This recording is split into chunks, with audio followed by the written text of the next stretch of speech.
This neglected snowblower hasn't had the oil changed in over 10 years. Today, I'm gonna show you how to do this basic maintenance procedure in under 3 minutes. And remember, snowblowers are all basically the same across all brands. So even if you don't have this exact machine, this process is still going to work for you. Let's get started right now. Now, to determine if you even need to do an oil change, you can start by checking the oil. It's the cap on top of the machine that isn't the gas cap. And you just want to pull out the dipstick, clean it off, reinsert it, screw it on, get it all the way to the bottom, screw it on. You're going to check the level, and it should have a little indicator on the bottom of the dipstick, and that should kind of tell you where you're at. So this is not only black and super dark, it's also low. So we're going to change it. Now I'm using a flexible funnel here, and this is a game changer for a job like this because the wheel is actually located directly below the drain plug. So if you pop that out and you don't have a funnel or something redirecting the oil, it's just going to spill all over the wheel. You could take the wheel off, but the flexible funnel is the way to go. Unscrew the drain plug and that oil will start flowing out. Now my oil is going to be way thicker and way blacker than what you're dealing with. Again, this is a neglected snowblower. I haven't done anything to it in 10 years. So pictured on camera is me running the machine a little bit beforehand to kind of warm up the oil. It helps it flow out a little bit better, and it's always kind of a good idea to do an oil change with at least somewhat warm oil.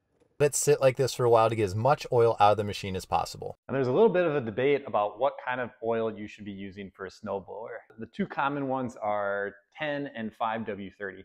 And the people that argue for the 5W30 say, you're using your snowblower in the wintertime, it's always going to be cold out, you want the lower viscosity, the thinner oil, basically.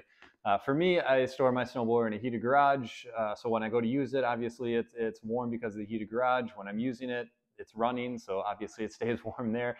And then when I put it away, I put it back into the heated garage when I'm done. So for me, between 10 and 5, it doesn't make too much of a difference one way or another. I would use what you have on hand and not worry too much about it. And today I'm going to piss everybody off because I don't have enough of either one to do the full change, so I'm going to mix them both to make a hybrid. 7.5 W30.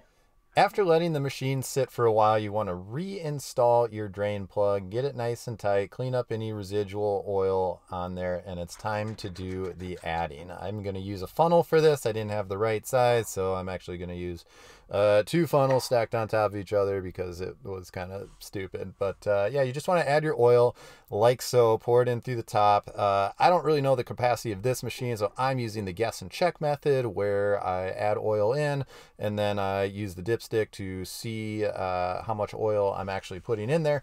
And if you're like me, you'll overfill it by a long shot and then have to drain a bunch back out. So try not to do that.